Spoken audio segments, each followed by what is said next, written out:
Acá, bueno, hay una clase que es de múltiples, son varias clases, pero vamos a hablar ahora sobre dispepsia y disfagia, ¿no? Dispepsia y disfagia. Entonces, la dispepsia son molestias digestivas que se presentan con manifestaciones muy diversas. Dolor, reflujo, no digamos que eso sería aparte, disfagia, náusea y vómito, diarrea, estreñimiento y sangrado digestivo. Pero realmente es que en general las molestias se confunden y no se puede orientar bien cuál es el problema dominante, ¿no? Entonces, en el paciente tenemos que diferenciar en el paciente que tiene dispepsia, ¿no? Es una suma de estas molestias. Entonces, acá, bueno, después de crear un poco de desorden con estas diapositivas anteriores, vamos a ordenar. La dispepsia es una condición médica que impacta en la vida normal del paciente con la presencia de uno más de los siguientes síntomas. Entonces, cuando el paciente tiene dispepsia, va a tener una sensación de llenura postprandial. Después de que ingiere los alimentos, tiene una sensación de llenura que es por encima de lo concebido como normal. La saciación temprana es que el paciente puede estar ingiriendo sus alimentos y tiene que interrumpir los alimentos porque ya se considera que ya está satisfecho, como que me llené, dicen en palabras más sencillas, ¿no? O la presencia de dolor en la boca del estómago, en la parte superior del estómago, o la sensación de una quemazón en esa zona de la parte superior del estómago. Entonces, la dispepsia es una condición médica en la cual se caracterizan estos síntomas y estas molestias están continuas por al menos 3 meses y por lo menos 3 días a la semana, y se inició en los últimos 6 meses. Entonces, la dispepsia es una molestia que tiene cierto grado de cronicidad. No es una molestia que aparece de un día para otro, ¿no? Eso habitualmente se denomina que el paciente se indigestó, ¿no? Una indigestión. Pero cuando el paciente tiene molestias que dice, sí, en los últimos 3 meses estoy con una sensación de dolor en la boca del estómago, me siento que me lleno rápidamente, ¿no? Puedo tener de repente gases, ¿no? Puede también. Eso, y que se inició en los últimos 3 meses, está continuamente y por lo menos ya tiene 6 meses con estas molestias. Al principio no me molestaban mucho, pero en la actualidad estas molestias están bastante persistentes. Ahora, saber que la dispepsia puede ser orgánica o no orgánica, ¿no? Obviamente, para que sea de origen orgánico, uno tiene que haber investigado la causa. Puede hacerse por endoscopía, puede hacerse por estudios de ecografía, etcétera, pero uno puede, eso descarta una causa orgánica. La causa no investigada es aquella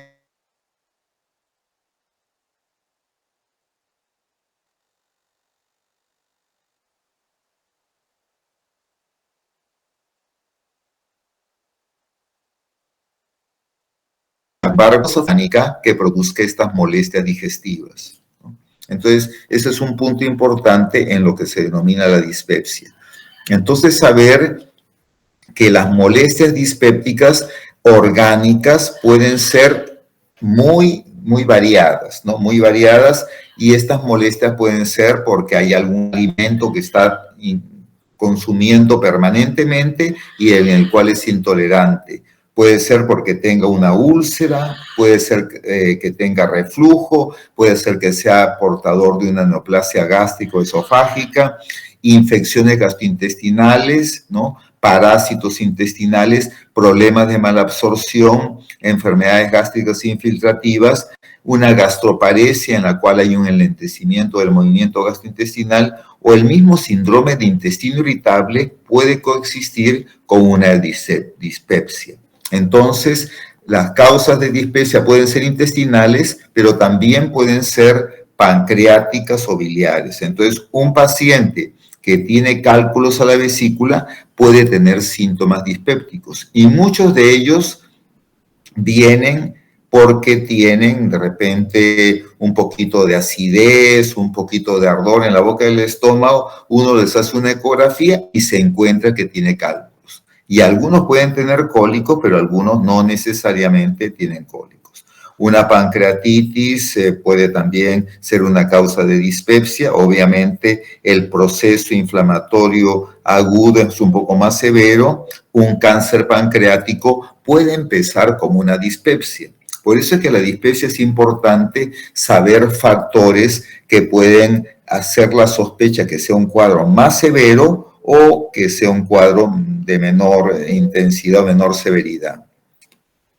Siempre uno tiene que preguntar medicamentos que puedan ser la causa de esta dispepsia. Bueno, el alcohol no es un medicamento, pero el consumo de alcohol, los antiinflamatorios, los antibióticos, los medicamentos digitálicos para el corazón, el consumo de hierro para la anemia, el consumo de derivados del potasio para pacientes que tienen deficiencia de potasio, diuréticos de asa, es decir, principalmente la furosemida, el triantereno, y los inhibidores de la enzima convertidora de angiotensina pueden ser medicamentos que pueden dar síntomas de dispepsia, ¿no? Acá la causa más común de dispepsia son los antiinflamatorios y los antibióticos, pero todos son importantes.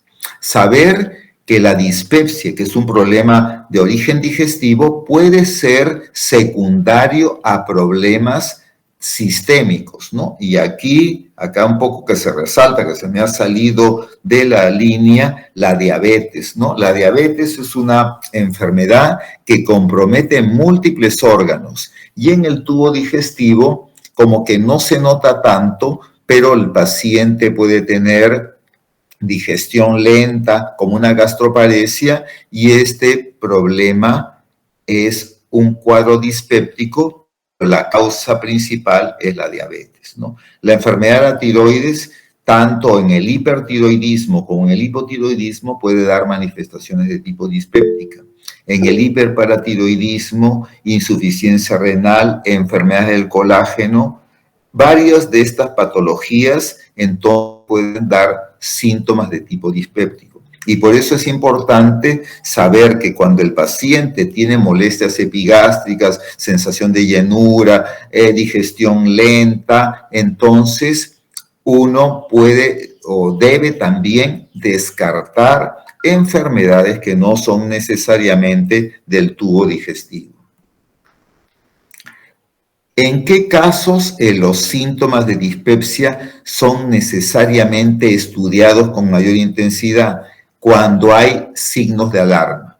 Las personas por encima de 50 años que tienen un cuadro de aparición relativamente reciente, generalmente esos pacientes deben estudiarse más en profundidad. De repente, unas personas más jóvenes, uno puede esperar y decir que es algo pasajero y que es un problema de funcionamiento y no se investiga. Pero en las personas por encima de 50 años, el hacer estudios de diagnóstico como que es necesario. Más si el paciente además puede tener una baja de peso significativa, el paciente está anémico, obviamente si hay sangrado digestivo o presenta exámenes de laboratorio, el hemograma, una serie de análisis que están alterados. Y si es que hay una historia familiar de cáncer, ya sea digestivo o un cáncer de otras causas o otras enfermedades crónicas, en ellos el estudio de dispepsia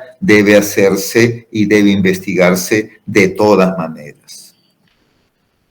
Saber que la dispepsia puede ser, como digo, en forma orgánica, pero también en un gran porcentaje de los casos, porque si nosotros consideramos la dispepsia como una causa muy común de molestias, es decir, si hacemos una evaluación en la población qué porcentaje de la población presenta dispepsia, podemos llegar a niveles de un 20 a un 40% de la población que tiene problemas dispépticos. Pero la gran mayoría son problemas de origen funcional. Quiere decir que el tubo digestivo no está funcionando bien por factores como el estrés, factores como una hipersensibilidad visceral, factores como reflujo, procesos inflamatorios. Claro, uno diría que todos son problemas de tipo orgánico, pero estos problemas de tipo orgánico no son propiamente determinantes, sino que hay un funcionamiento alterado que hace que el paciente tenga esta sintomatología dispéptica. Aquí podemos evaluar un poquito más de estos datos que hemos mencionado. Y revisamos entonces en aquellos pacientes en los cuales no se ha encontrado un órgano que sea el responsable de la dispepsia, saber qué genera la dispepsia de tipo funcional. El ácido puede ser un factor importante. Entonces, saber que no es cuestión de que el paciente esté produciendo cantidades exageradas de ácido clorhídrico en el estómago, ¿no? Sino el paciente tiene una mayor sensibilidad a esta secreción del ácido. Entonces, como acá dice, los dispépticos no son hipersecretores de ácido, la producción de ácido es similar a la de la población general.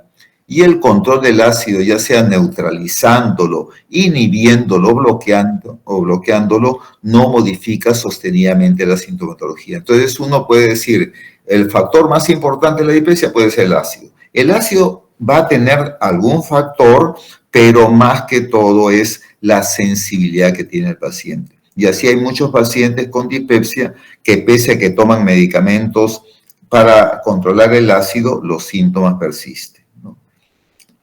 Entonces, esto es algo importante en tener en consideración, que el ácido es un factor, pero que no es el factor determinante en la dispepsia funcional, ¿no?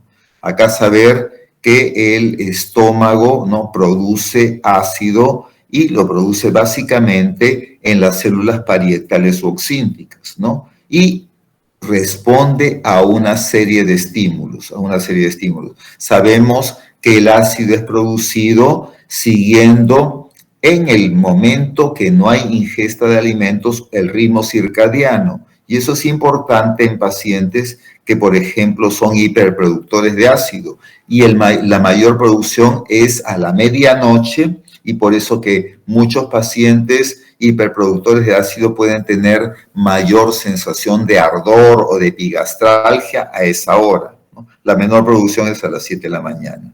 Y cuando tiene relación con los alimentos, saber que existe una producción de ácido que tiene, depende de la hora que uno está, es decir, uno va a tomar desayuno y ya solamente pensando que es la hora del desayuno, hay una fase cefálica humoral por la cual se produce un 40% del ácido en esas circunstancias de ingesta de alimentos. Cuando el alimento llega al estómago se produce un 55% y cuando el alimento pasa al duodeno, al intestino, un 5% más, ¿no? Entonces sabemos que el ácido actúa, pero no es el causante de los síntomas dispépticos. Saber que este ácido puede ser controlado por una serie de estímulos que pueden ser estímulos neurocrinos, paracrinos, ¿no?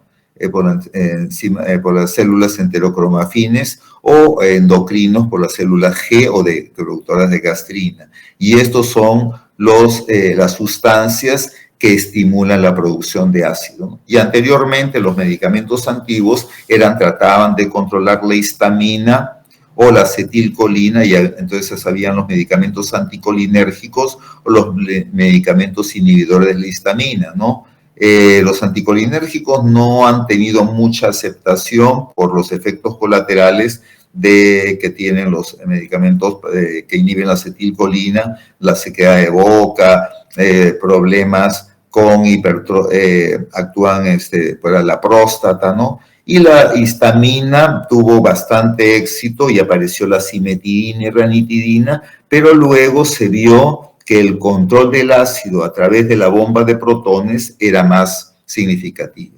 Y así como podemos ver el control de la producción del ácido, también sabemos que la inhibición del ácido a través de la somatostatina y la prostaglandina son importantes en el control de la hiperacidez, ¿no? Entonces hay varios factores como el ácido. Luego otro factor importante puede ser la inflamación que hay en el estómago y en el duodeno y la presencia del Helicobacter pylori, ¿no? Cuando el Helicobacter pylori fue descubierto, se pensó que aparte de controlar la enfermedad ulcerosa y la enfermedad inflamatoria, podía también ya hacer que los síntomas de dispepsia desaparecieran.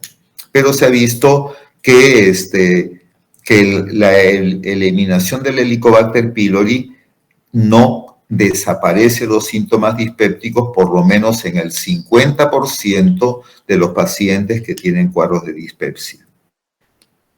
Otros aspectos que tenemos que ver en el funcionamiento, en las características del paciente que tiene dispepsia de tipo funcional, es que hay otros factores como el vaciamiento gástrico demorado.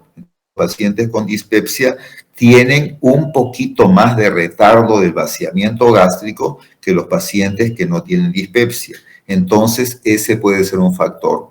Una acomodación alterada del alimento. Normalmente, cuando uno ingiere los alimentos van desde la boca, llegan rápidamente, atraviesan el esófago y llegan al estómago.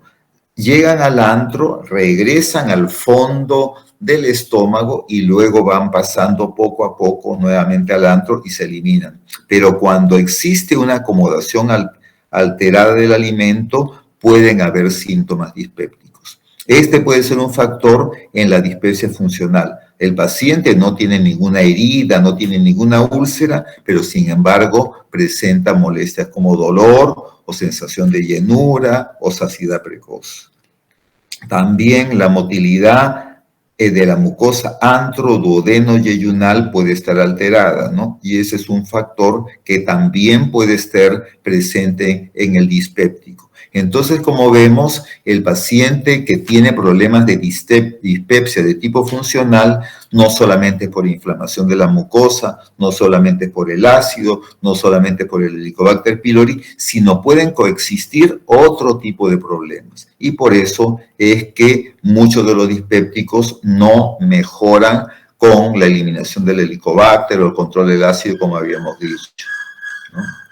Acá tenemos también un aspecto que también se ve en los dispépticos, que tienen una sensibilidad aumentada a los nutrientes, ¿no? Y entonces es común que el paciente dice, yo estoy bien mientras estoy con una alimentación sumamente sana, no como ají, no como picantes. Y algunos dicen, estaba muy bien hasta que fui al chifa y me cayó pesado y desde ahí no me mejoro. Entonces, ese puede ser también un factor en la dispepsia funcional.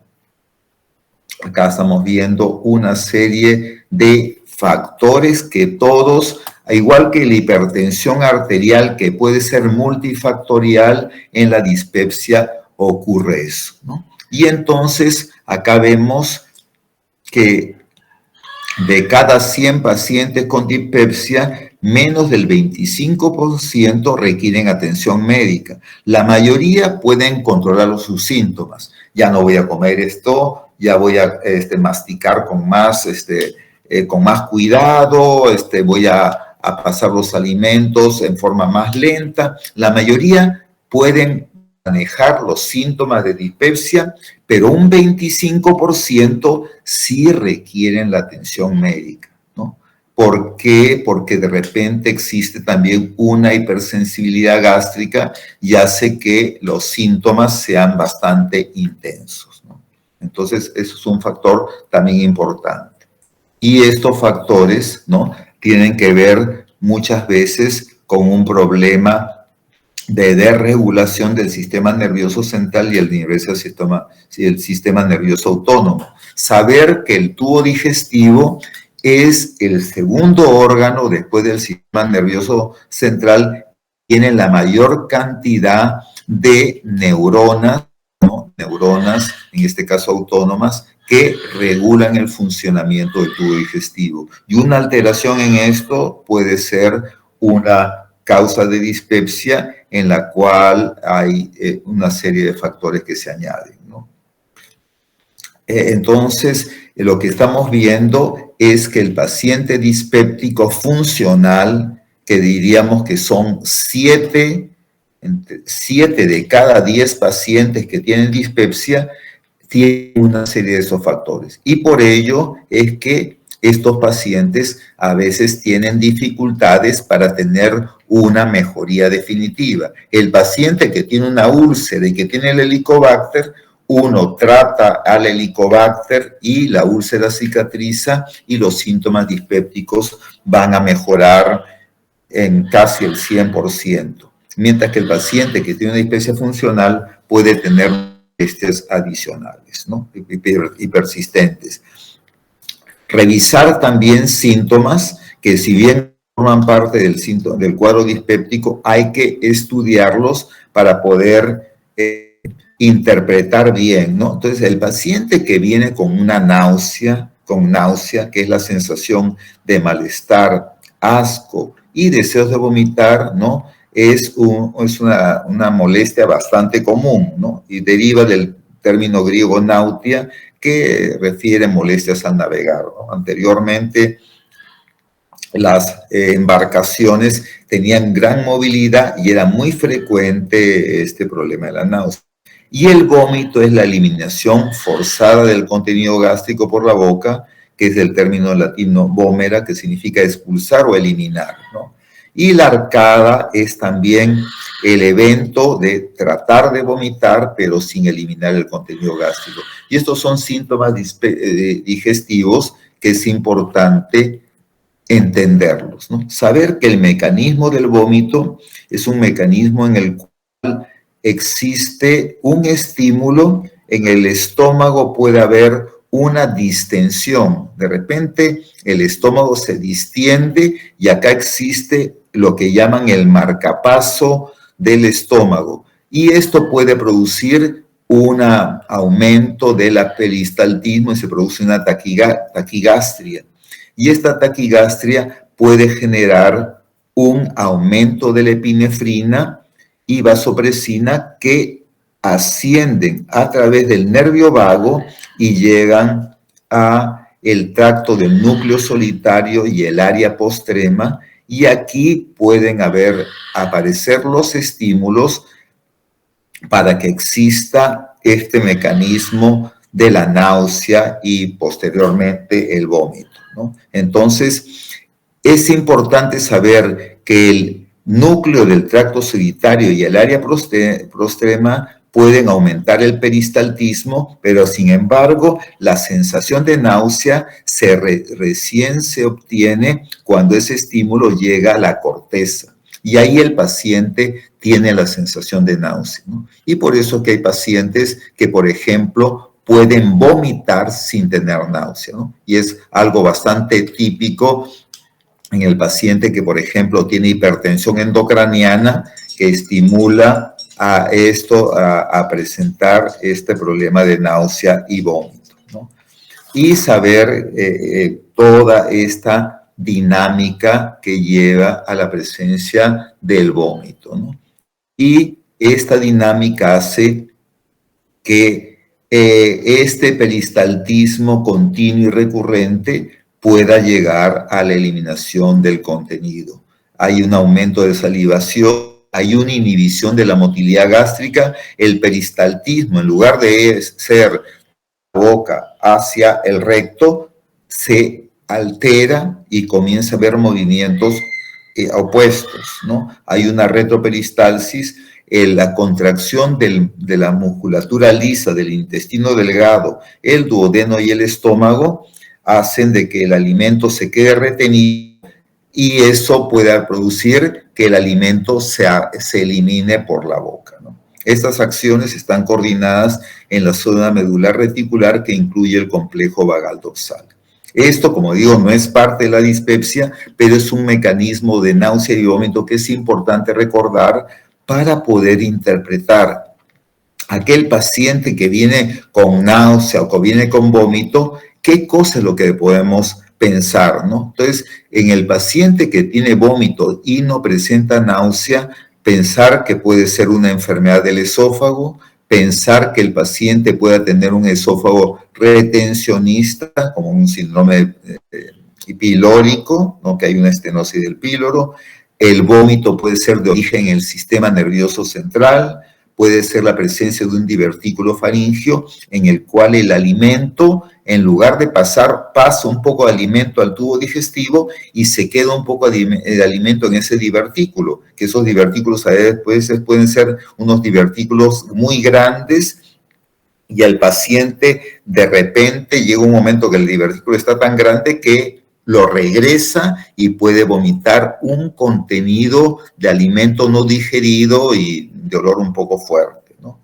Ahora, otro aspecto que uno tiene que evaluar es el vómito sin dolor abdominal. Como hemos visto, en el vómito hay la contracción tanto de la pared muscular del diafragma como también de un espasmo, una contracción de la musculatura lisa. Entonces, eso generalmente se va a traducir en dolor abdominal. Pero puede haber vómito sin dolor, el vómito psicógeno en el paciente que consume mucho alcohol durante la gestación, especialmente en el primer trimestre de la gestación. Factores hormonales pueden hacer que el paciente pueda tener esta emesis que llaman gravídica, ¿no?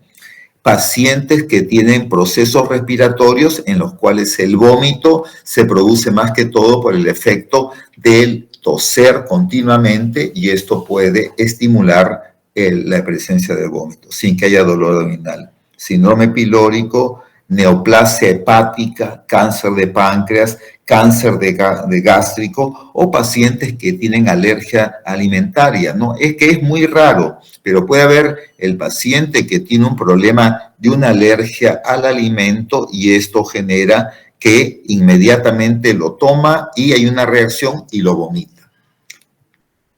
El vómito con dolor abdominal es mucho más común en patologías digestivas, cualquier proceso inflamatorio, y entonces una úlcera, inflamación de la vesícula, una obstrucción del intestino, espasmo pilórico, pancreatitis, en el crecimiento súbito del hígado, neoplasia pancreática, que vemos que tanto puede ser vómito sin dolor como también vómito con dolor abdominal. Y es importante saber que el paciente puede tener vómito con dolor abdominal con causas extragastrointestinales. Y las más comunes son aquellos pacientes que tienen procesos respiratorios como una neumonía, especialmente si la neumonía es basal y está cerca al diafragma, el paciente puede tener vómito, dolor por esta inflamación. Y otras causas importantes en las cuales el problema del vómito no es con dolor, que no tiene molestia, no tiene problemas gastrointestinales, es la enfermedad inflamatoria pélvica o enfermedades ginecológicas, que pueden dar vómito con dolor y no hay procesos de problemas gastrointestinales. Y siempre recordar que hay medicamentos que inducen al vómito.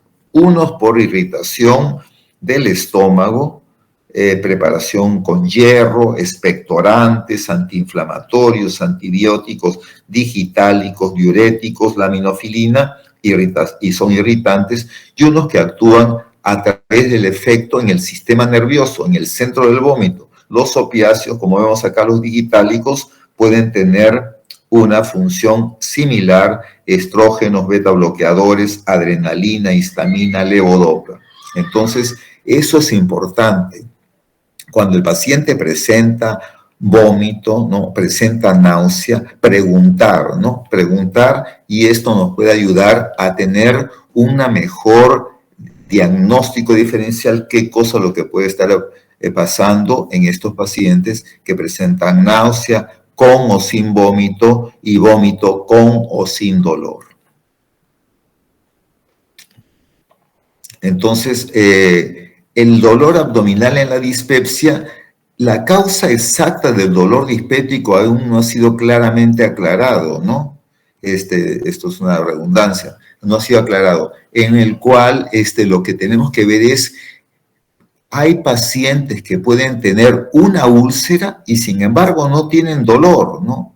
Eso es una cosa importante en tener en consideración. Y se ha visto que el principal responsable del dolor es el ácido y la inflamación del gastrointestinal. Esos son los principales factores que determinan que el paciente tenga el dolor dispéptico. Saber que el dolor está relacionado a un pH muy ácido y a una mucosa inflamada, y que el dolor puede tener aspectos orientadores. Entonces, cuando el paciente que tiene dolor y epigastralgia orienta a pensar en el paciente ulceroso cuando es un dolor, un ardor nocturno, una epigastralgia nocturna, y cuando el paciente tiene el signo del pointing. ¿Qué es el signo del pointing? Que el paciente indica con mayor facilidad dónde le duele y con un dedo puede señalar como que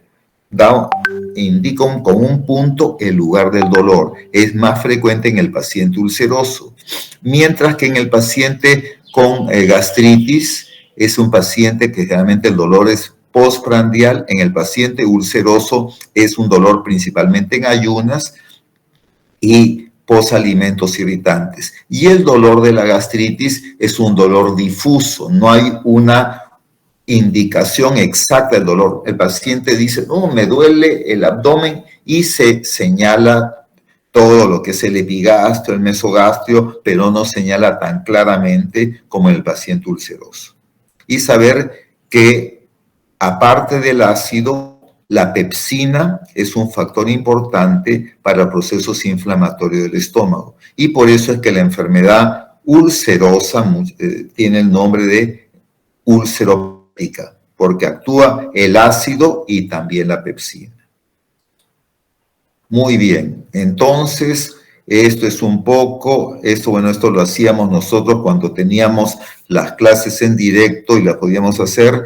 Les voy a pasar esto rápidamente, que son algunas preguntas del tema, ¿no? Las preguntas del tema. En este caso, ahora ni los estoy viendo, pero van ustedes después les voy a dejar la clase para ver, ¿no? Algunas como una especie de ejercicio. Esto generalmente lo hacíamos en las clases presenciales y esperábamos que alguien así al azar contestara estas preguntas, ¿no? Entonces son un poquito de las preguntas, la dispepsia. Claro, las preguntas no son, hay que les dejar aproximadamente 1 minuto para cada una de estas preguntas. Esto, como digo, se los voy a dejar después para que lo puedan revisar. Y de paso, es un poco como que se preparan a las preguntas que hay en el examen, aunque las preguntas del examen, básicamente, esto lo incluimos en una historia clínica.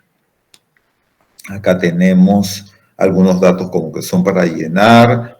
Claro, no son el tipo de preguntas que presentamos en el examen, pero que nos ayudan a ver, hacer un repaso. Aquí también algunos aspectos de las preguntas, ¿no? Y aquí también otra historia. Eso no se preocupen, eso solamente, estos son unas clases que hemos hecho anteriormente cuando las historias eran presenciales, que yo pienso que ya para el siguiente ciclo vamos a hacer clases presenciales. Luego de ello tenemos la clase de disfagia, en la cual vamos a explorar un aspecto nuevo de lo que es síntomas digestivos. Y como habíamos visto en la clase inaugural, la disfagia es un síntoma en el cual el paciente tiene dificultad para pasar los alimentos. A diferencia de la dispepsia, que es una sintomatología sumamente difusa y amplia, el paciente que tiene molestias esofágicas estas molestias nos indican que el problema está en el esófago. Entonces, dentro de las molestias esofágicas más importantes está la disfagia, la odinofagia, el reflujo y la regurgitación, que son muy similares, la pirosis, y también tenemos el dolor torácico no cardíaco, que es una patología muy importante en la cual el dolor puede parecer de un infarto o una angina, y sin embargo el dolor es por un proceso esofágico. Saber que la disfagia es la sensación de dificultad para el pasaje de los alimentos. La odinofagia es la deglución dolorosa, es decir, como aquel paciente que está con una faringitis y que tiene dificultad para pasar, le duele, le arde, ¿no? Y la odinofagia típica es aquel paciente que ha tomado una sustancia muy ácida o muy alcalina, ¿no? Y entonces, cuando el paciente, por error o en forma voluntaria, ha tomado ácido muriático o ácido clorhídrico, etcétera, puede tener la odinofagia. El globus es una patología en la cual hay una sensación que algo está atracado, ocupando la zona de la garganta. A diferencia de la disfagia, que aumenta con el pasaje de los alimentos, el globo es algo como que uno siente atracado, pero tomando líquido o pasando o haciendo la deglución mejora, ¿no? Eso es un punto diferenciado. El globus puede ser un globus por problemas nerviosos, y es el globus histérico, pero también puede ser porque existe algún proceso alterado en la deglución. La pirosis es la sensación de ardor o quemazón rectoesternal y es muy común en los pacientes que tienen enfermedad por reflujo gastroesofágica. Y finalmente, el dolor torácico no cardíaco es un dolor retroesternal opresivo de características anginosas en el cual se ha descartado origen cardiovascular. Y esto es importante porque saber que las terminaciones nerviosas de la parte distal del esófago, así como terminaciones nerviosas del diafragma y del corazón, pueden tener confluencia similar, y así que pueden producir síntomas tipo anginosos sin que sea un problema de insuficiencia de la circulación cardiovascular. Entonces ya hemos visto la sensación de la odinofagia y causas de odinofagia. Importante, la ingestión de cáusticos. Es muy común en pacientes la doxiciclina, ¿no? Esto es bastante común, y esta doxiciclina, que es un antibiótico que se usa bastante en enfermedades inflamatorias, especialmente pélvicas, la recomendación es que se tome con bastante líquido. Cuando el paciente está tomando la medicación, se le recomienda que tome con bastante agua. Fármacos antiinflamatorios no esteroideos también pueden producir esta odinofagia. Bifosfonatos, que son medicamentos que se dan para la descalcificación ósea, para la osteoporosis, también producen este tipo de inflamación. El cloruro de potasio de liberación lenta. La presencia en un cuerpo extraño es lo típico. El paciente estaba comiendo en la pollería y se le quedó un huesito, y esto puede producir estas molestias.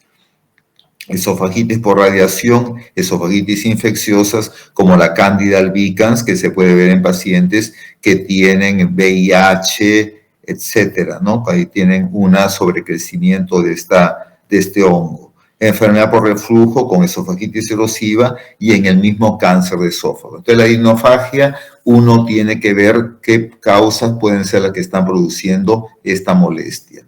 Las causas de dolor torácico son muy amplias: cardiovasculares, reflujo, musculoesqueléticas, trastornos motores del esófago, ¿no? Que son importantes hacer un descarte de estas molestias, neuropsiquiátricos, o el dolor torácico de origen esofágico funcional, en el cual el esófago de repente no tiene un mecanismo de función adecuado, el proceso de deglución está alterado y eso hace que el paciente pueda tener este tipo de dolor. Entonces, el más común es por reflujo, ¿no? Y esto es lo que se genera, ¿no? Hay una inflamación del ácido de los espacios intercelulares y esto puede producir este tipo de dolor que causa un dolor de tipo cardíaco. Muchos cardiólogos ven los pacientes con reflujo antes que los gastroenterólogos. Saber entonces que la barrera esofágica es importante porque esta barrera puede ser cruzada por el ácido y puede dar este tipo de problemas y molestias, ¿no?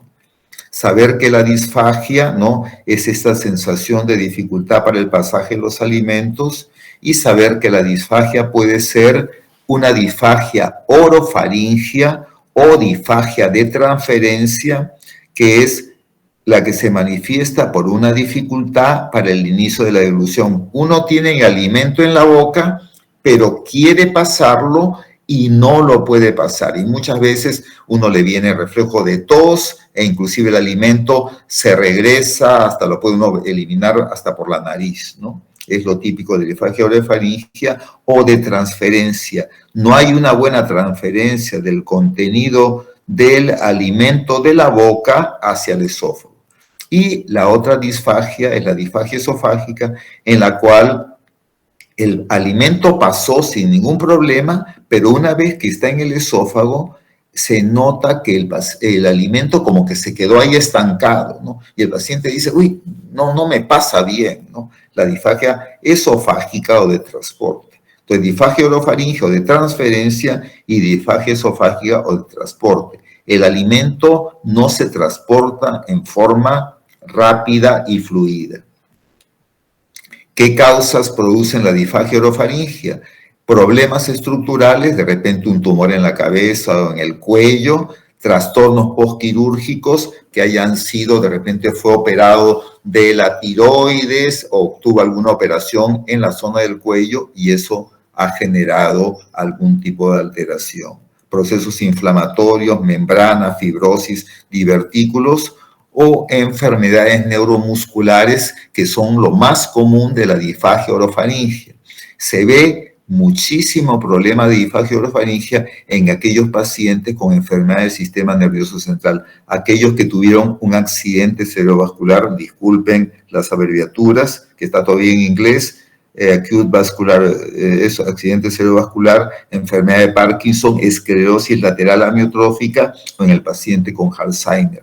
Y es casi el 50% de los pacientes que han tenido un accidente cerebrovascular quedan con este tipo de disfagia.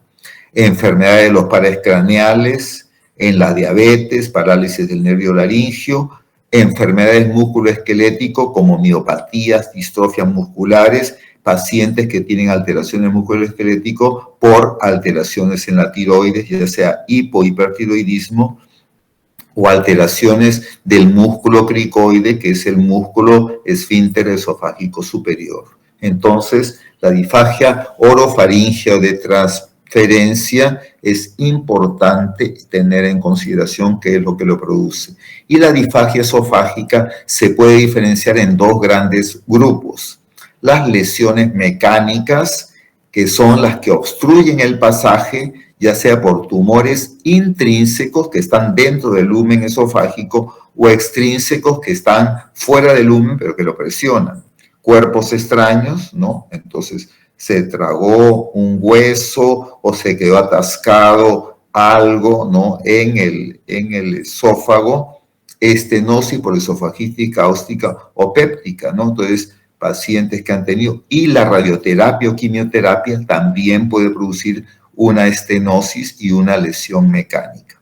Y lo característico de esta lesión mecánica es que inicialmente se pueden pasar los líquidos y los sólidos se pasan con mucha dificultad o no se pasan, y después ya no se pasan los líquidos ni los sólidos. En cambio, en las enfermedades neuromusculares como la acalasia, que es una falta de plexos nerviosos en el tercio distal del esófago, la enfermedad de Chagas, que es lo mismo, o el espasmo esofágico difuso, el escleroderma o lupus, o la diabetes mellitus. Las enfermedades neuromusculares se caracterizan porque hay dificultad para el pasaje desde un principio tanto de líquidos y de sólidos. Entonces, cuando un paciente pasa alimentos líquidos y no pasa alimentos sólidos, uno dice, aquí hay algún problema de obstrucción mecánica y hay que investigar qué cosa es. Pero cuando el paciente ni el líquido ni el sólido lo pasa, uno dice, aquí el estímulo nervioso o la motilidad del músculo del esófago no está funcionando, ¿no? Eso es un aspecto importante. Entonces, el paciente con disfagia orofaringia y una sensación de atasco del bolo alimentario en la garganta, tos, regurgitación nasal, molestias a deglutir, y es muy común que tenga infecciones respiratorias recurrentes por aspiración de alimentos. El paciente tiene dificultad para tragar, mientras que la disfagia esofágica siente un atasco o nudo retroesternal, hay un dolor torácico con la comida y hay una regurgitación de la comida no digerida. Pasa bien, pero la comida se me atasca en el pecho. Y ya hemos visto que ya sea con líquidos o sólidos o líquidos y sólidos, ya vamos a poder hacer una diferenciación del tipo de disfagia. Acá hay un esquema de, por ejemplo, el paciente que tomó una sustancia cáustica. Lo primero que va a tener es odinofagia y mucha dificultad, mucha salivación, y pudiera pasar los alimentos unos días, pero después, en la medida que se produce la dosis, se produce una estrechez y el paciente ya deja de pasar tanto sólidos en un primer momento y después sólidos y líquidos inclusive. En el paciente con espasmo esofágico difuso, este es un problema de disfagia de transporte o esofágico por problemas motores. En este paciente no es que no exista motilidad, existe una hipermotilidad, pero que, como tiene tantas contracciones, impide que el alimento pueda pasar en forma efectiva, ¿no? Es una patología que no es muy común, pero que puede darse en algunos casos. Pongamos lo típico, que puede haber un espasmo esofágico difuso, así momentáneo, si uno de repente está tomando algo muy helado o muy caliente, y eso puede producir un espasmo por una reacción a ese cambio de temperatura, ¿no? Entonces, no sé si les ha pasado que tomando un líquido muy frío han sentido como que les vino un dolor en el pecho, ¿no? Y eso puede ser exagerado. La calasia, que es la pérdida de los plexos mientéricos, no se sabe por qué los plexos mientéricos en la parte distal se pueden perder, y entonces eso hace de que el esfínter esofágico inferior quede completamente cerrado. ¿Por qué? Porque la presión intraabdominal es más fuerte que la presión torácica. Entonces, si no es por acción de los plexos mientéricos, entonces eso permite que el alimento pueda pasar. Pero si faltan estos plexos mientéricos, el alimento se queda como en una bolsa y el paciente no puede pasar los alimentos por este problema de tipo neurológico, ¿no? El reflujo gastroesofágico también puede producir una estenosis. El continuo retorno de ácido puede dañar el esófago y esto va haciendo que se cierre, y esto sería una disfagia de tipo mecánica. Se va cerrando hasta que ya el paciente no puede pasar los alimentos. El cáncer de esófago también es un problema de tipo mecánico, y el paciente cada vez tiene que comenzar a tomar alimentos más líquidos, hasta que llega un momento que se cierra por completo. Enfermedades sistémicas que causan disfagia, es importante hacer un pequeño recordatorio. Como hemos visto, enfermedad accidente cerebrovascular presente en más del 47% de los pacientes, que va a tener disfagia preferentemente de tipo faringoesofágica o de transferencia. Esclerosis lateral amiotrófica, Parkinson, esclerosis múltiple, Alzheimer, distrofia muscular, miastenia gravis, el paciente crítico obviamente no va a funcionar en forma adecuada esto. Alteraciones autoinmunes como esclerosis sistémica, lupus eritematoso, dermatomiositis, enfermedad del tejido conectivo, pemfigoide, una serie de patologías que hacen que el tejido conectivo no esté adecuado, se ponga rígido o no funcione bien el músculo y el paciente va a tener disfagia. Por eso es que la disfagia es un factor muy importante y que nos puede ayudar al diagnóstico de una serie de patologías. El globus histéricos, que puede ser una disfagia imaginaria o una somatización. Pero como dicen, es diferente a la disfagia porque hay un alivio cuando el paciente ingiere los alimentos, pero siente esa sensación de atoro o atraco. En los niños, las causas de disfagia pueden ser diferentes, por obstrucción nasal, por lesiones orales, alteraciones en la formación de la laringe, anillos vasculares, lesiones tumorales menos frecuentes en adultos, como pueden ser hemangiomas, linfangiomas, papilomas, etc. Y en el adulto, la disfagia es presente por lo menos en el 2% de personas, entre comillas, sanas por encima de 65 años.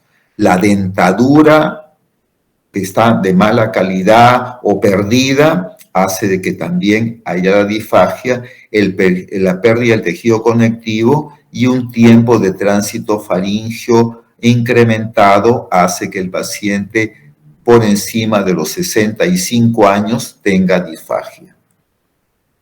Aquí también había unas preguntas que se las estoy dejando, que eran para ver, ¿no?, algunas diferencias entre lo que es arcadas, náuseas y vómitos y ver qué respuestas hay. Son preguntas un poco complicadas, pero estos son ejercicios para que tengan la clase y puedan hacer un repaso de esta clase y ver cómo está. Les prometo que el resultado, no sé si es que está al final, normalmente no lo pongo, pero de repente está al final. Aquí también hay algunas preguntas adicionales.